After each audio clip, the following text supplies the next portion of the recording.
En el año 2015, en la Comunidad Autónoma Vasca, se aprobó una ley de vivienda. Se aprobó a iniciativa del Partido Socialista de Euskadi y con los votos de Euskal Herria Bildu y de la extinta UPyD, y con el voto en contra del Partido Nacionalista Vasco. En ese momento, los portavoces del Gobierno vasco, del Partido Nacionalista Vasco, decían que esta ley era un tremendo error, la ley de vivienda del 2015, porque suponía, de facto, un efecto llamada, y aquí no salió el alma bilbaíno, y eso yo no lo reprocho, de orden mundial. Es decir, todo el mundo iba a venir a Bilbao porque se garantizaba el derecho subjetivo a la vivienda y, por tanto, íbamos a tener un problema. Nada de eso pasó. ¿Pero qué decía la Ley Vasca de Vivienda y que se podía haber hecho desde el 2015 hasta ahora y no se ha hecho? Que se podía gravar con un canon del 150% a las viviendas vacías, y en el Estado español hay 3,5 millones de viviendas vacías. Se decía que se podían expropiar viviendas de bancos si durante más de 2 años estaban cerradas, y no se ha expropiado ninguna, y se decía que se podía obligar a los propietarios, fueran grandes o pequeños tenedores, a poner la vivienda en el mercado de alquiler si la tenían cerrada durante más de 2 años, y tampoco eso se ha hecho. Por lo tanto, había competencias, y las hay, competencias exclusivas y plenas. Pero había más. Se habla ahora de los pisos turísticos como un elemento que tenía que estar regulado.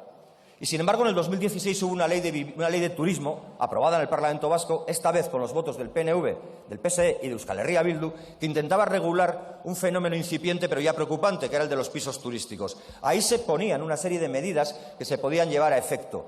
Pocas se han hecho. Se hicieron en el 2018 en Bilbao, por ejemplo, limitando la posibilidad de pisos turísticos por encima de la primera planta o más de un piso turístico por bloque en zonas tensionadas como San Francisco, Bilbao la Vieja y el Casco Viejo, o en Donostia, cuando hace un mes han decidido que suspenden la licitación o la posibilidad de nuevas licencias de pisos turísticos hasta que no se redacte el Plan General de Ordenación Urbana o, en su defecto, el PEAU.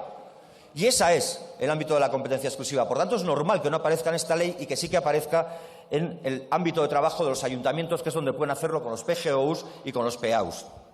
Pero voy terminando. En el año 2020, Euskal Herria Bildu presentó una iniciativa en el Parlamento de Gasteiz, un proyecto de ley para que se pusiera tope a los precios de alquiler. Y la respuesta del Gobierno vasco no pudo ser más clarificadora.